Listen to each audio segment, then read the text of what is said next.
नमस्कार साथियों, स्वागत है आप सभी का आपके अपने YouTube चैनल सफलता पंथ में। देखिए, आज के इस वीडियो में हम लोग बहुत ही महत्वपूर्ण चर्चा करने वाले हैं। देखिए, जो एनसीईआरटी हम पढ़ते हैं वो हमको किस तरीके से पढ़नी चाहिए। देखिए, उसमें हमारा काफी ज्यादा कंटेंट होता है। फॉर एग्जाम्पल मैं आपको दिखाता हूँ। देखिए, ये आपके सामने क्लास थर्ड की हमारी पर्यावरण अध्ययन की किताब है, जो कि हिंदी माध्यम में है। और देखिए, इसमें हमारा कुल लगभग 24 चैप्टर है। तो क्या आपको ये सभी 24 चैप्टर से पढ़ने हैं? देखिए, एग्जाम में हमारा 15 मार्क का सब्जेक्ट से रिलेटेड आता है।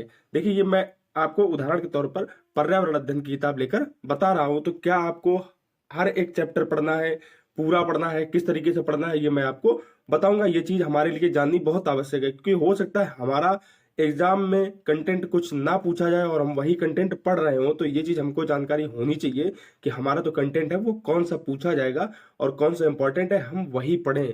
तो ठीक है, देखिए, जो हमारा इंपॉर्टेंट कंटेंट है हमको वही पढ़ना है। और क्या है कंटेंट इंपॉर्टेंट, वो मैं आपको आगे भी बताने वाला हूं। जो हमारी परीक्षा में पूछा जाता है हमें वही पढ़ना है। हमें क्या पढ़ना है वो मैं आपको आगे वीडियो में बताने वाला हूं। और देखिए, एनसीईआरटी किताबों से ही पेडागोजी की भी हम तैयारी कर सकते हैं। और देखिए, हमको वही पढ़ना है जो हमारा एग्जाम में पूछा जाता है। हमको ऐसा कुछ नहीं पढ़ना जो एग्जाम में हमारे पूछा नहीं जाता है। टाइम वेस्ट नहीं करना है। नोट्स हमको किस तरीके से बनाना चाहिए, इन सभी बातों पर हम लोग चर्चा करेंगे। तो उम्मीद है आपने ये देख लिया होगा। आइए शुरू करते हैं। जो हमारी पर्यावरण अध्ययन की किताब है, देखिए, ये हमारी कक्षा 3 की है। देखिए, हिंदी माध्यम की मैं किताब आपके सामने ओपन करने जा रहा हूँ। तो देखिए, इसमें हमारा कुल टोटल 24 चैप्टर्स है। ये देखिए, आपको चैप्टर्स दिख रहे होंगे। और देखिए, ये मैंने एक ऐप हमारा आता है ऑनलाइन, उसके माध्यम से मैंने ये बुक ओपन की है। और देखिए, अगर आप भी ऐप के माध्यम से ऑनलाइन बुक पढ़ना चाहते हैं एनसीईआरटी की, तो आप चैनल को सब्सक्राइब कर लीजिए। मैंने इसके लिए एक अलग से डिटेल में वीडियो प्रोवाइड किया है, जिसमें मैंने बताया कि ऐप के माध्यम से ऑनलाइन आप एनसीईआरटी बुक जो है कक्षा 1 से 12 तक कैसे पढ़ सकते हैं। तो देखिए, सबसे पहले हम अपना जो हमारा चैप्टर फर्स्ट है, सबसे पहले हम उसको ओपन करेंगे और फिर मैं आपको बताऊंगा कि हमको किस तरीके से क्या क्या पढ़ना है। देखिए, ये हमारा पहला चैप्टर है, डाल डाल पर ताल ताल पर। ये आपको दिख रहा होगा। देखिए, हमारा चैप्टर जो है ओपन हो चुका है। जो लिखा है हमारा डाल डाल पर ताल ताल पर।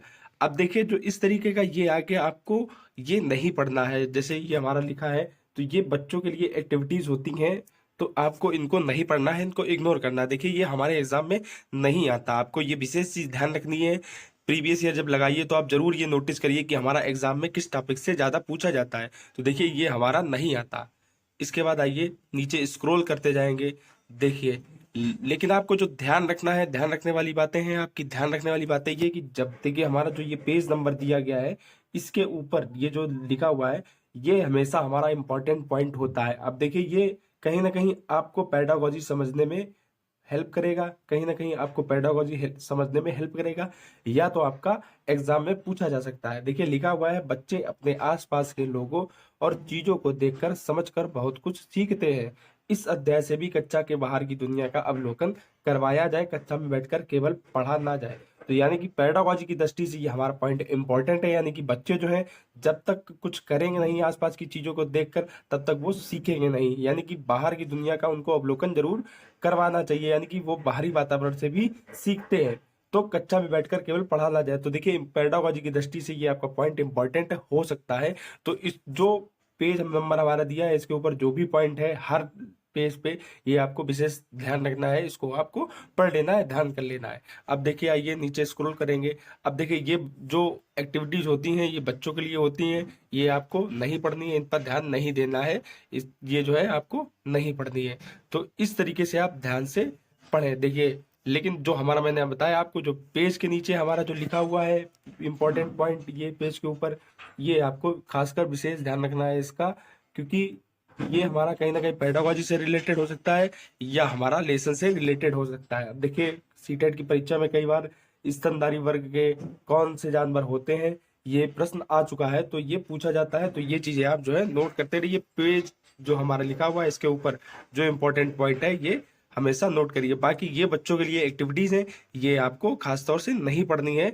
लेकिन मैंने फिर बता रहा हूँ, जो हमारा पेज के नीचे ये जो लिखा हुआ है, ये आपको जरूर पढ़ना है, ये आपको जरूर पढ़ना है, ये आपको ध्यान रखना है। ये पेडागोजी से रिलेटेड हो सकता है हमारा, और हमारा जो लेसन यानी कि सब्जेक्ट है उससे रिलेटेड भी हो सकता है। दोनों हमारा एग्जाम में भी पूछा जा सकता है। ये बच्चों के लिए एक्टिविटीज हैं, ये आपको नहीं पढ़नी है।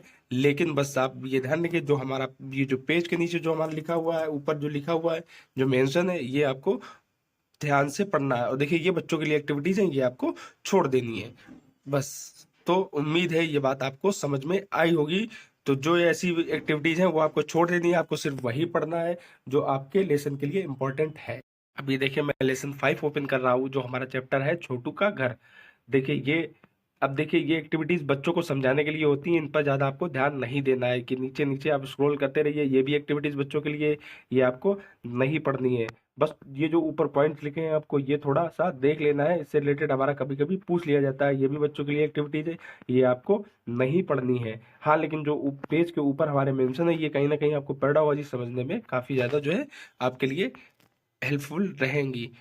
अब देखिए जो हाईलाइट होते हैं अलग से कि क्या आप जानते हो, इनको तो आपको मोस्ट इम्पॉर्टेंट है, इनको आपको इम्पोर्टेंट पॉइंट बनाकर लिखना है। इनको आप इम्पोर्टेंट पॉइंट बनाकर इनको आपको लिखना है, जो भी ये हाईलाइटेड है इस तरीके से इनको आपको लिखना है। और ये बच्चों के लिए एक्टिविटीज हैं, ये आपको छोड़ देनी है, ये आपको नहीं करनी है। जैसे ये इस तरह की है, ये एक्टिविटीज आपको नहीं देखनी, ये सिर्फ बच्चों के लिए है, तो आपको ये नहीं पढ़ना है। लेकिन जो जहां भी मिले आपको कि क्या आप जानते हैं, इस तरीके का लिखा मिले या बॉक्स में हाईलाइट मिले, ये आपको नोट करना है। ये आपके लिए इंपॉर्टेंट पॉइंट है, ये कहीं भी पूछा जा सकता है। तो हमको इस तरीके से हमारी एनसीईआरटी पढ़नी है। खासकर विशेषकर आप तभी समझ पाएंगे जब आप प्रीवियस ईयर लगाएंगे कि हमारा एग्जाम में किस तरीके से पूछा जाता है और किस तरीके से नहीं पूछा जाता है। क्योंकि इस तरीके से अगर देखा जाए तो 24 चैप्टर है, अगर सारे चैप्टर्स को पढ़ेंगे आप तो लगभग लगभग तैयार करने में कहीं ना कहीं कठिनाई होगी। उम्मीद है आपको जो मैं बात बताना चाहता हूँ वो समझ में आई होगी।